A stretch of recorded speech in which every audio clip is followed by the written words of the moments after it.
En la naturaleza existen muchos tipos de fuerzas. Podemos generar fuerzas de contacto como la fuerza normal o fuerzas musculares, como también podemos interactuar a distancia a través de la fuerza de gravedad o la fuerza electrostática. En este video hablaremos de un grupo de fuerzas llamado fuerzas centrales que tienen un conjunto de propiedades de diversa aplicación tanto a nivel molecular como a nivel astronómico. Mi nombre es Fabricio y esto es Fabrofis. Hola amigos, como comentamos en la introducción, hoy hablaremos de lo que se conocen como fuerzas centrales. Quizás los casos más conocidos de este tipo de fuerzas son la fuerza electrostática o la llamada ley de gravitación universal. Estas fuerzas, como podemos ver, son fuerzas que coinciden en su estructura, en donde vemos que estas fuerzas cumplen con dos características. Uno, son de atracción o repulsión, y segundo, apuntan siempre hacia el mismo punto, y en estos casos son el otro cuerpo.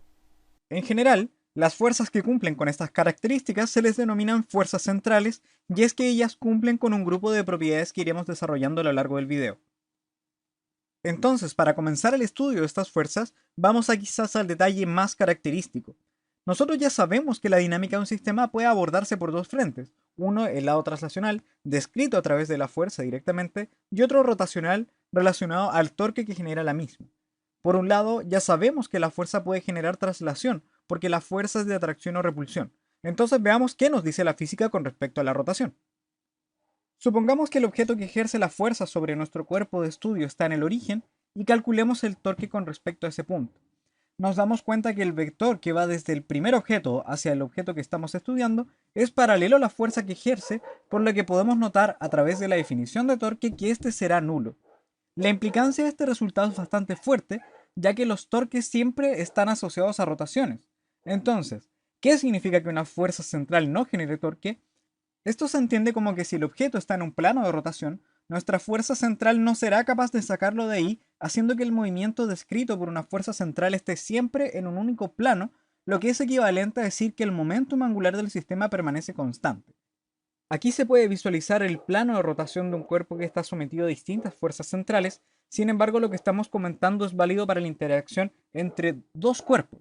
Si nosotros quisiéramos agregar otros cuerpos, ya no podemos asegurar necesariamente la conservación del momentum angular y que el cuerpo se mantenga únicamente en un plano. Ya que el movimiento del cuerpo está en un plano de rotación, lo natural al momento de describir la física del sistema será a través de las coordenadas polares, en donde sabemos que el espacio se genera como una combinación de dos vectores, uno que es radial, o sea que va desde el origen al punto, y otro que es perpendicular a este y que es tangente a la circunferencia recorriéndola en sentido antihorario. Entonces, cuando hablamos de nuestra fuerza central y al ser siempre radial, estará asociada al vector unitario radial r y cualquier otra componente deberá anularse. De hecho, este último comentario tiene una observación importante y que es bien conocida en el ámbito de la gravitación. Al aplicar la segunda ley de Newton a una partícula sometida a este tipo de fuerzas, notamos que la parte de la aceleración en la coordenada angular debe anularse porque la fuerza presente es radial. La implicancia de esto es que el término 2r punto teta punto más r teta 2 puntos es igual a cero. Esta última expresión la podemos reescribir y nos puede quedar de esta forma como la derivada con respecto al tiempo de un medio r cuadrado teta punto, y todo esto debe ser cero. De modo que la cantidad que está dentro de la derivada permanece constante y se conoce como rapidez areolar, y lo que representa es que las áreas barridas en intervalos de tiempos iguales permanecen constantes.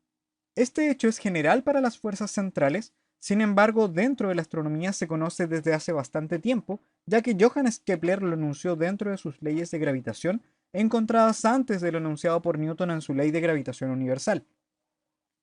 Lo último que estudiaremos en este video será la ecuación de movimiento radial, aunque no la resolveremos por el momento. Ya comentamos previamente que el momentum angular permanece constante, y este dato nos sirve porque es una constante del movimiento que será útil en la descripción de otras cosas, como la parte cinemática de algún movimiento, las ecuaciones de trayectoria, e incluso en el aspecto energético.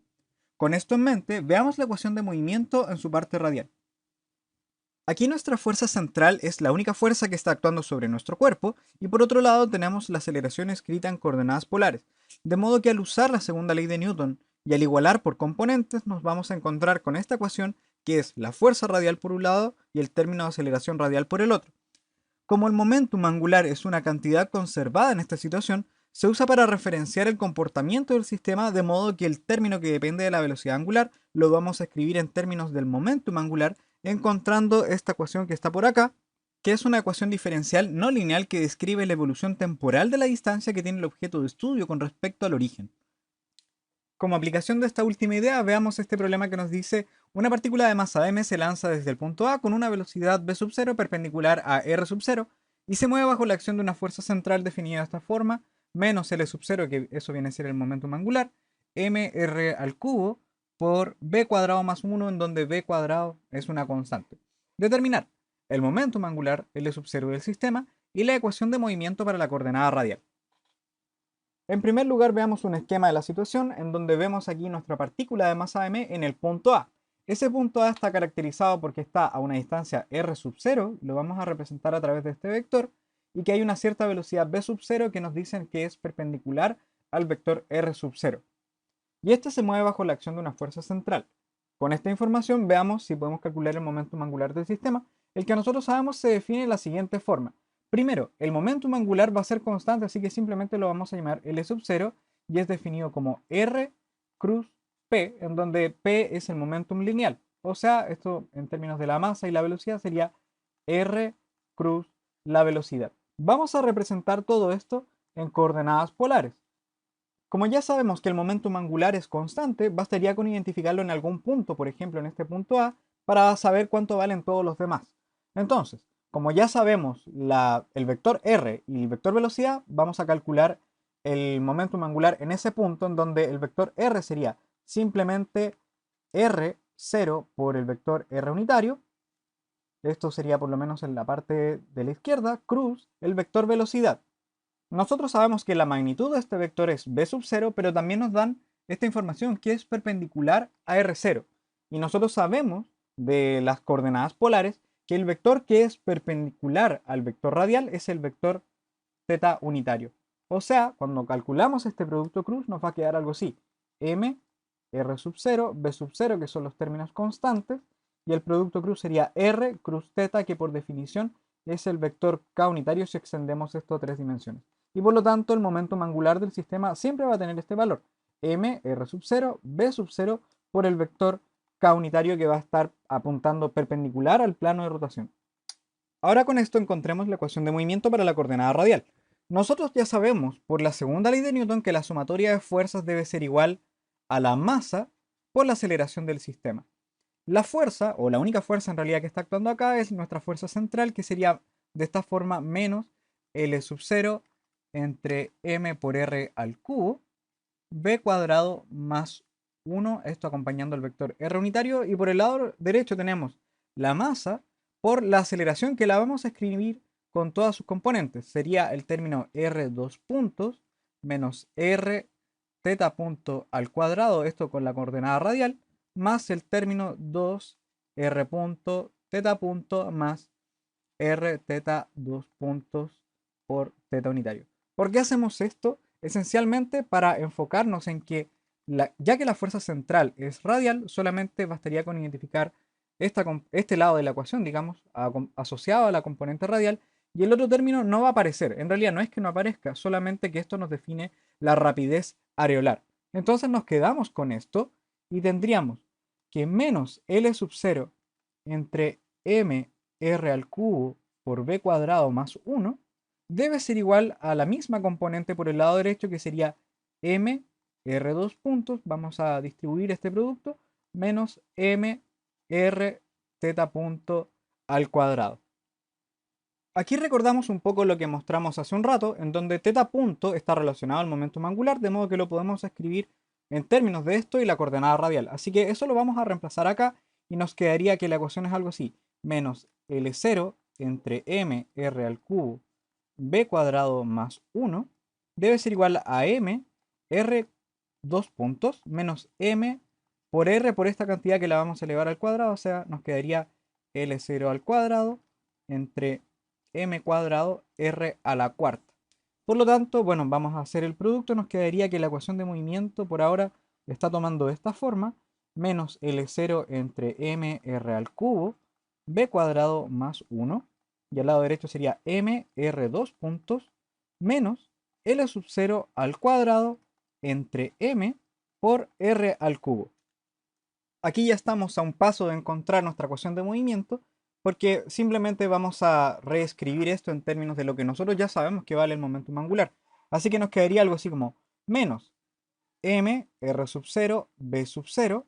Acá sabemos que esto es la magnitud porque esto está en k unitario. Acá nos queda m r al cubo b cuadrado más 1 es igual a m r 2 puntos menos L0 al cuadrado, que sería m cuadrado r sub 0 al cuadrado b sub 0 al cuadrado, y esto dividido m por r al cubo. Aquí hay que tener claro que r sub 0 es una constante y r representa nuestra coordenada radial. Así que vamos a empezar a simplificar algunas cosas, por ejemplo las masas. Aquí no hay nada más que simplificar. Aquí se va a eliminar una de las masas. Aunque bueno, si dividimos todo por la masa total, nos quedaría algo así como menos r sub 0, b sub 0 entre m por r al cubo, aquí factor de b cuadrado más 1, aquí r 2 puntos, menos, si simplificamos por la masa, este término se va a eliminar, así que nos va a quedar r sub 0 cuadrado, b sub 0 al cuadrado, entre m por r al cubo. Así que esto lo reagrupamos, simplemente vamos a llevar esto a la derecha y vamos a obtener nuestra ecuación de movimiento para la coordenada radial, que sería, si se dan cuenta, tenemos r al cubo por acá y r al cubo, así que vamos a factorizar por eso. También tenemos la masa r sub 0, b sub 0, así que nos quedaría algo así como r0, b sub 0 entre la masa por r al cubo, factor de qué cosa, por acá tendríamos r sub 0, b sub 0, y por acá tendríamos el término menos, en realidad, b cuadrado más 1. Y esa sería entonces nuestra ecuación de movimiento para la coordenada radial. Y bueno amigos, vamos a dejar el video hasta acá. En los próximos videos hablaremos de una ecuación que nos permite entender la trayectoria de las partículas sometidas a fuerzas centrales, y también hablaremos del aspecto energético y su relación con la energía potencial que caracteriza a este tipo de fuerzas. También me gustaría dejarte una pregunta a la que espero tu respuesta en los comentarios, y la pregunta es: ¿cuál es la rapidez areolar del problema anterior? ¿Y qué área se recorrerá en un intervalo de tiempo de 3 segundos si los parámetros R0 son 2 metros, B sub 0 es 3 metros por segundo y la masa es de 5 kilogramos? Si esto te fue útil, no olvides darle like a nuestro video y suscribirte a nuestro canal para estar atento al nuevo material que seguiremos subiendo, y si tienes consultas, no dudes en escribirnos para poder ayudar. Lo dejamos hasta aquí, cuídense y nos estamos viendo.